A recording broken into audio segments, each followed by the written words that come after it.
Please note that no AI, colorization or digital enhancement has been applied to my personal archive of original postcards, photographs, slides and negatives featured on this YouTube channel. I think this photograph dates from the late 1920s, but I'm not certain. It could be the 1930s. Certainly the K2 telephone box adorned with a crown was not rolled out until 1926. The kiosk was sited immediately in front of the post office at Stambermill, close to the corner of Bagley Street.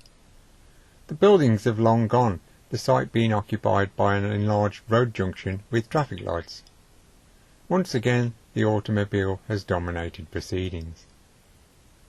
Note the postbox in the brick pillar. 21st century customers can only dream of the service offered here in 1912.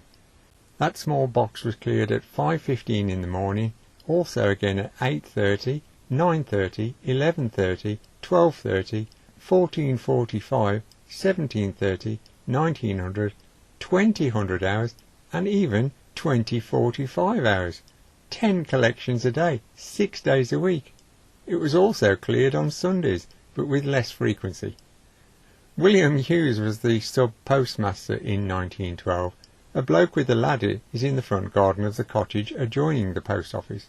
It looks like another case of one man doing some work and 3 men looking on. Beyond is a double-fronted house with a Louvre-style decoration to the ground floor windows. This was the largest house in this row. Of the 2 pubs featured in this interwar photograph, the building that was once the Bird in Hand is the sole survivor, the premises being used as a chip shop and takeaway for much of the 21st century. Sadly, the Crown Inn, a pub that had traded from the early 19th century, was demolished when a row of modern housing was erected along that section of Stourbridge Road.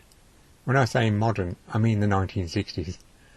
Some fragments of boundary walls were retained and can still be found and help define the old building plots. For example, part of the wall still retains the soil of the garden for number 242. This was the number applied to the Crown Inn towards the end of its days, but with redevelopment there could be some slight variation. The wall could have been part of the non-conformist chapel that stood next to the old pub. The building can be seen in this photograph. It was a Congregational mission chapel, one of the smallest in the Stourbridge area. Its demise came about by fire, thought to have been caused by an electrical fault. In August 1944, it was reported that the roof of the chapel was destroyed and the interior with seating and other furnishings very badly damaged. It would seem that the chapel never recovered from this conflagration. Post-war maps showed the steps to the church but not the building that must have been taken down. I have a separate video for the Crown Inn on the channel. To view this, click or tap on playlists and select Lye, Stambermill and Woolliscott.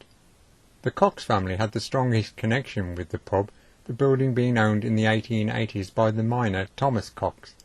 In buying the pub, that had been in operation for several decades, I assumed that he had accumulated some wealth from becoming a chartermaster, whereby, as a contractor, he undertook coal extraction for a fixed price, probably employing labourers in the process.